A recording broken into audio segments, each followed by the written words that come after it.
ओम शांति। आज दिनांक 3 नवंबर 2022। मुरली की सार सुनेंगे। बाबा कह रहे हैं, मीठे बच्चे, यह अनादि खेल बना हुआ है। इसमें हर एक पाठधारी का पाठ अपना अपना है। एक का पाठ दूसरे से नहीं मिल सकता, यह भी कुदरत है। प्रश्न है, भक्ति मार्ग में गंगा जल को इतना मान क्यों देते हैं? भक्तों की इतनी प्रीति गंगा जल से क्यों है? बाबा उत्तर में कह रहे हैं, क्योंकि तुम बच्चे अभी ज्ञान जल अमृत से सद्गति को पाते हो। तुम्हारी प्रीत ज्ञान से है, जिससे तुम ज्ञान गंगा बन जाते हो। इसलिए भक्तों ने फिर पानी को इतना मान दिया है। वैष्णव लोग हमेशा गंगा जल ही काम में लाते हैं, परंतु पानी से कोई सद्गति नहीं होती। सद्गति तो ज्ञान से होती है। ज्ञान सागर बाप तुम्हें सृष्टि के आदि मध्य अंत का ज्ञान देते हैं। आत्मा को पावन बनाने का साधन पानी नहीं, उसके लिए तो ज्ञान और योग का इंजेक्शन चाहिए, जो एक बाप के पास ही है, अन्यथा और किसी मनुष्य के पास नहीं है। बाबा गीत में कह रहे हैं, तकदीर जगाकर आई हूँ। ओम शांति। आज बाबा ने मुरली के जो मुख्य पॉइंट दिए हैं उसका गहन मंथन करेंगे। जो बाबा ने क्या कहा है हम बच्चों के लिए विशेष। बाबा कह रहे हैं, बाप के बच्चे तो सब कहलाते हैं, परंतु जो हम बीके कहलाते हैं तो गोया हम शिव वंशी ब्रह्मा कुमार कुमारियां हो गए। शिव बाबा है दादा, उनको मुख्य बालक एक है, एक से फिर दूसरे पैदा होते हैं। तुम जानते हो हम ब्रह्मा मुख वंशावली ढेर हैं, ढेर होते जाएंगे। पढ़ाने वाला शिव बाबा है।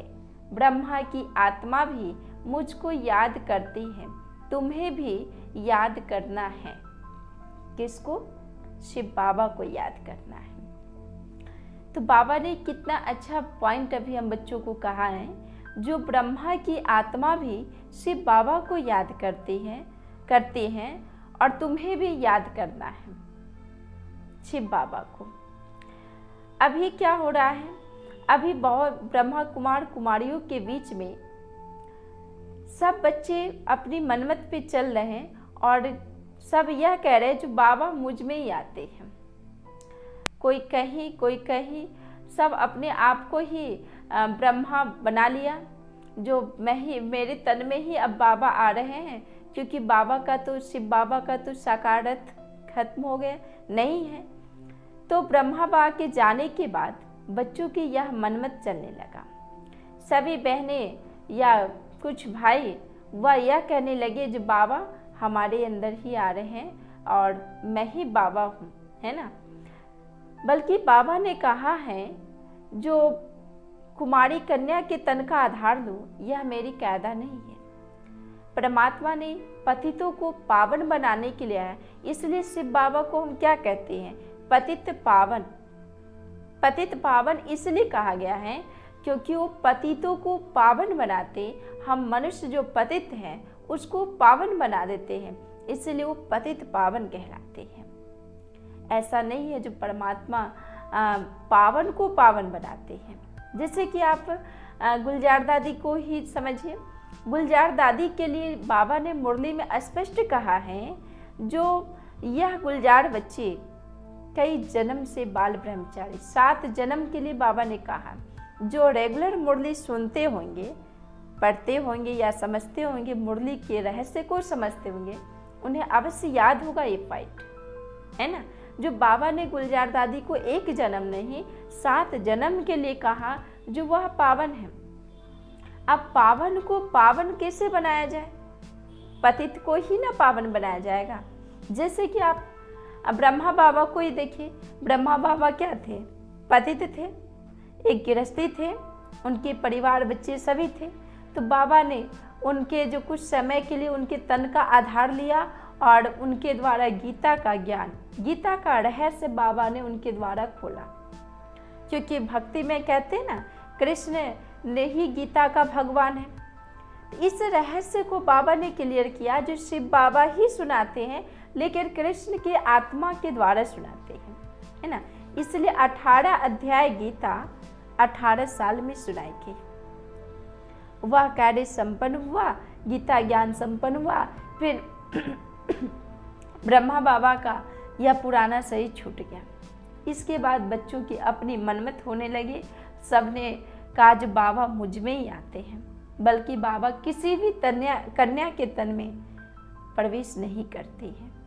शिव बाबा जो है पुरुष तन का ही आधार ले रहे हैं और पुरुष तन में ही आते, इसलिए इसकी यादगार आपको समझना है तो भक्ति मार्ग में चलिए। बाबा कहते हैं भक्ति जो है हम ब्राह्मणों का ही कॉपी किया हुआ है, जो हम ब्राह्मण करते वही भक्ति मार्ग में हो रहा है। तो भक्ति में यह दिखाया गया है जो शिव की सवारी नंदी को दिखाया गया है।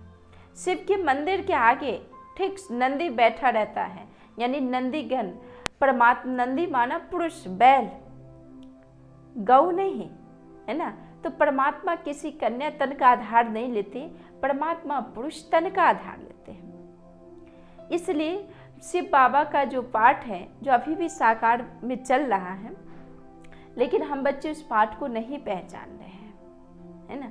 जब आप पाठ को पहचान लेंगे, इसलिए बाबा ने सार में ही कहा है जो हर एक का पाठ भिन्न है, अलग है, सबका पाठ एक समान नहीं है ना।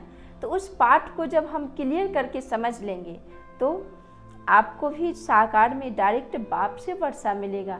क्योंकि बाबा ने क्या कहा है, जो सदगति दाता जो है शिव बाबा हैं, तो हमारी जो सदगति होगी, जो सतगुरु का जो पाठ है वह तो अभी बाकी है, चल रहा है। लेकिन सदगुरु के पास जब आप आएंगे तब तो आपको ज्ञान क्लियर मिलेगा, या ज्ञान का भंडार सब भरपूर होंगे, या ज्ञान गंगाएं में आप डुबकी लगाएंगे, है ना।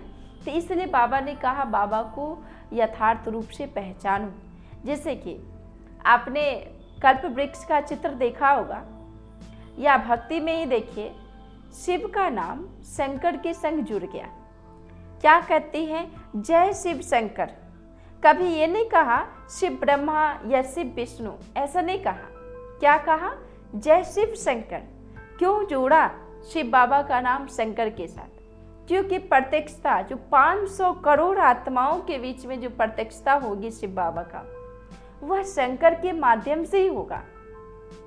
वह लास्ट शेर, लास्ट आधार शंकर ही होगा, जिनके द्वारा परमात्मा की प्रत्यक्षता 500 करोड़ आत्माओं के बीच में होगा। तो इस प्रत्यक्षता को हम सब बच्चे करेंगे।